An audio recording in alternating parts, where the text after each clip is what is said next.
I am Technical Sergeant Davenport. I'm a Quality Assurance Inspector for 437th Maintenance Group. Every aircraft needs either maintenance and or inspection before takeoff. The different maintenance group sections that we have are quality assurance, analysis, and plans and scheduling. Well, inside QA, we have not only just quality assurance, but we also have DR, deficiency reporting. And then we also have, and then outside of QA, we have analysis, which is they just analyze data that comes back from the aircraft, which is just pretty much maintenance discrepancies or any kind of discrepancies that keep repeating. Plans and scheduling schedule pretty much inspections, and they pretty much also schedule the engine changes as well.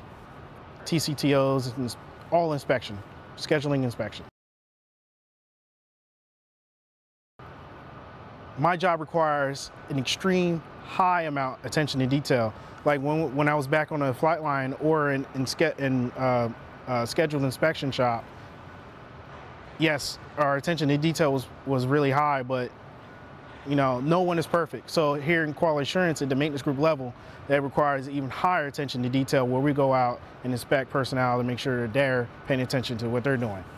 Okay, so when it comes to like attention to detail while doing FOD walk, just FOD in general, when we go up on an aircraft, we want to make sure that the aircraft is clean. FOD could cause other issues. If a piece of safety wire or a piece of hardware like a bolt or a nut or a screw falls down between the cracks of the floorboard and gets into, say, some wiring or maybe some cables that control the flight surfaces, that could cause an issue with the aircraft. Aircraft could trigger some faults, or at the very worst, could cause an aircraft not to react a certain way in the sky.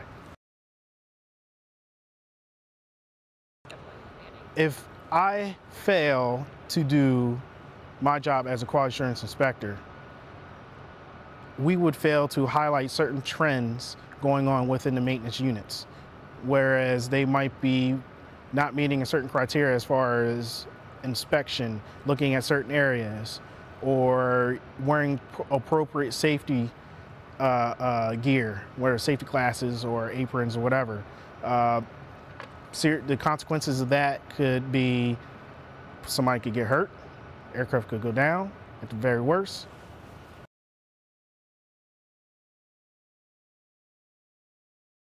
The support flights are important. Like, okay, so plans and scheduling. They're important because they're the ones who are keeping eyes on TCTOs, which is just pretty much like a modification or a change to what we're looking at or something like that.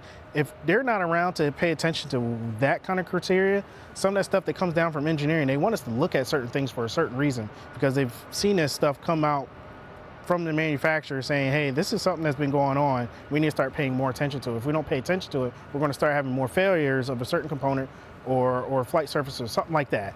And what that means is, at the worst, aircraft could have some damage or something like that. But you know, a lot of people, they like having their time at home. You know, so if we're spending all this time fixing some components that could easily be modified or inspected more often to prevent more maintenance down the road, that's more time spent doing other things.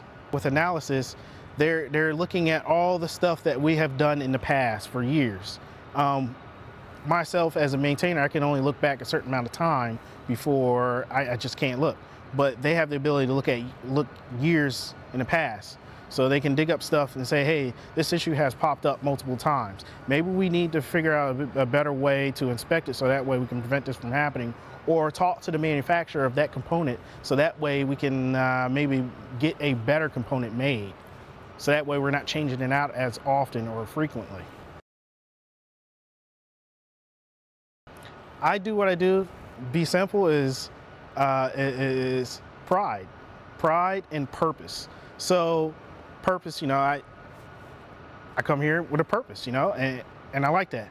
But mostly like at night when I go home and hang out in my backyard and I look up in the air, there's a C-17 on final at night, you know, I can spot it right away, you know, the LED lights, anti-collisions, you can see it right away. I take pride in that, you know, like I point out that some people I hang out with, I point out, hey, that's me right there, that's what I work on, just so you know. Oh, from a QA standpoint, I haven't been in QA very long, but it's certainly long enough to know that I really like it. And so all I want to say about QA is try not to look at us as the snakes in the grass, the guys that are the cops that are looking for trouble or whatever. All we are is just the eyes and ears of the maintenance group commander, and we're just trying to highlight deficiencies within you. Nobody's perfect. Nobody. They say it all the time. Nobody's perfect.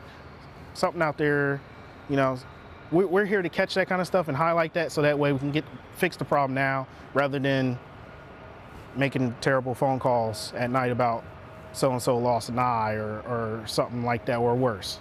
So we're not the bad guy. We're just the eyes and ears. That's it. We're here to help y'all. I think the biggest reward, I don't know if it's for the maintenance group or if it's just for me, but the biggest reward would be what happens downrange. So I've been on the tail end and I've seen the halfway point when I was stationed at Fort Bragg at en route. You know, you see the aircraft come in for exercises. They load up all the cargo, they load up all the jumpers, and they go off and then they do all the exercises. I've seen the Thursday night specials come through and they go off and do whatever they're gonna do, because I don't know. And I've also been in Afghanistan, in Kandahar, where the jets come in, you know, to pick up medical personnel, take them to, not medical personnel, but they pick up patients, take them back to Ramstein and get them rush treatment, you know. I've seen one jet come in where it's just for one person. I've seen cargo come in, people leave, come back, and that's the end result. That's the reward that we get. I was not around for Katrina, you know, like I've always missed that stuff because I was somewhere else, or the earthquakes, since I was somewhere else at all these big stuff, but I know that's where a lot of stuff that, I know there was a lot of events that a lot of people talk about is how much cargo and how many people they've helped on relief missions and stuff like that. All I can do is talk about the downrange effects of that. If what we do here matters downrange, for sure, for sure. Before the jet goes downrange, what happens here, like I said, matters most, because if we just defer maintenance or we don't do the job correctly here, the effects are felt downrange, the personnel downrange who are having to fix the jet in Afghanistan. And I can tell you from someone who's been in that position, it sucks because the jet might go late. And you don't, man, I haven't been in a situation where we've had, you know, casualties on board that needed to go to Ramstein, but I've been in a situation where the jet went late because they had APU issues or something like that. So what we do here does definitely matter. You gotta get it right here first. Then when it leaves, it's good to go, unless we don't fix it correct the first time.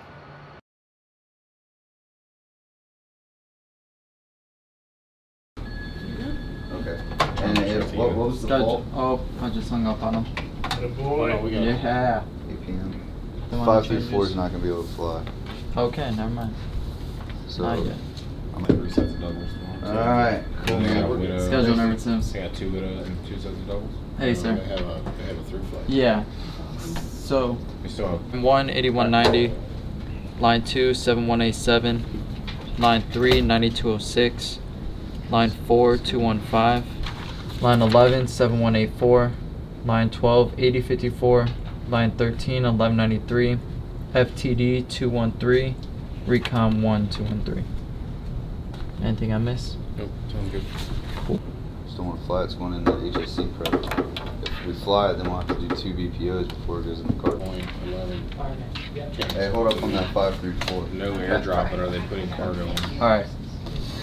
Are we changing that Twitter today? 88. 221. It's like But 6 215 hours and 221 40 slide. minutes. I know they got me under 6 All for good tires. quick. That's what I'm saying. Yeah. I'm just trying to figure Yeah. out. And it's like... We got tires. They can Yes, knock out a tire today. That's miles lines. Yep. Just haven't changed all three. They all on the same truck? Northfield, where they're doing their maintenance, they have to land within a certain time frame. And then with the SOPs, they have to take Oh, it's off more at a certain cold. time. Move 221 to line 6. It's showing its return is Right, on the yeah. 3rd. I'm gonna have to give them a call and Yeah, we need clarification on line 2. remake that into a mission or something. 2 and 3 needs to come out of line 6. It's gonna be the 501 recon.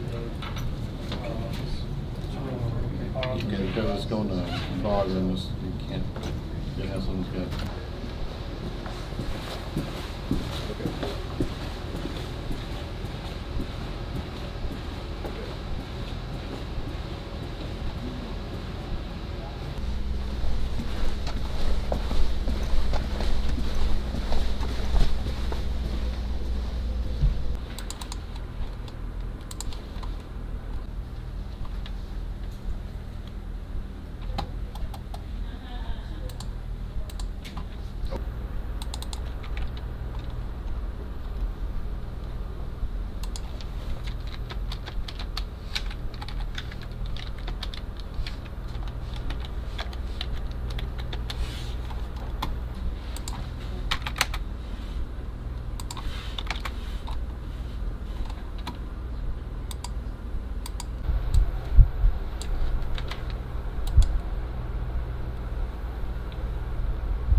The airplane? Yeah. Here's all the PRs that we've been in the last 4 years.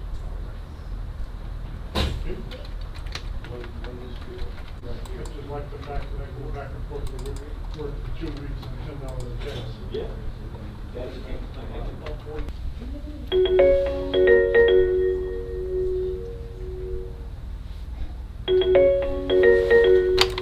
Analysis GU81, this is Airman Robleski speaking. Let's go do it, Heller. Yeah. It's up to y'all. That'd be great. Thank you, ma'am. So the only... Yeah, there you go.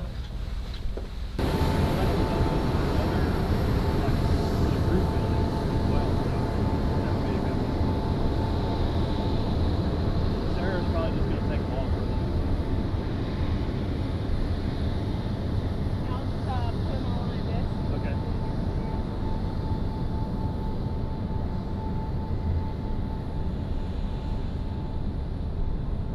Is that Mike Beard? Yeah, we need a picture of Mike Beard too.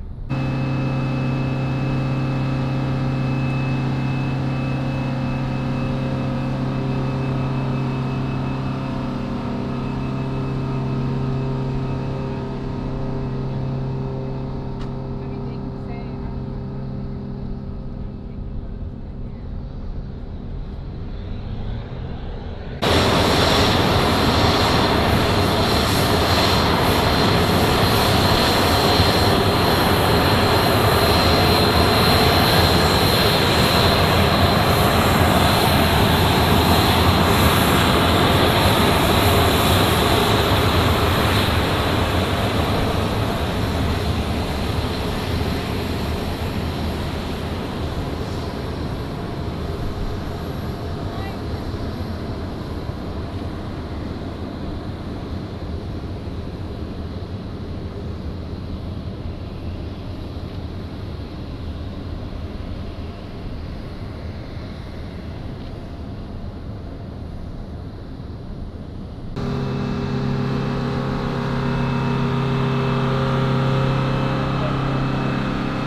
During the follow-up is strictly prohibited unless for official business.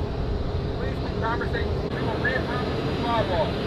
Ensure restricted area badges are displayed appropriately at all times inside restricted areas. Persons that have not been We will be stopping 2 to 4 times. Please pass all FOD to an individual with a red FOD bag. Persons that have the FOD bags, please record the location.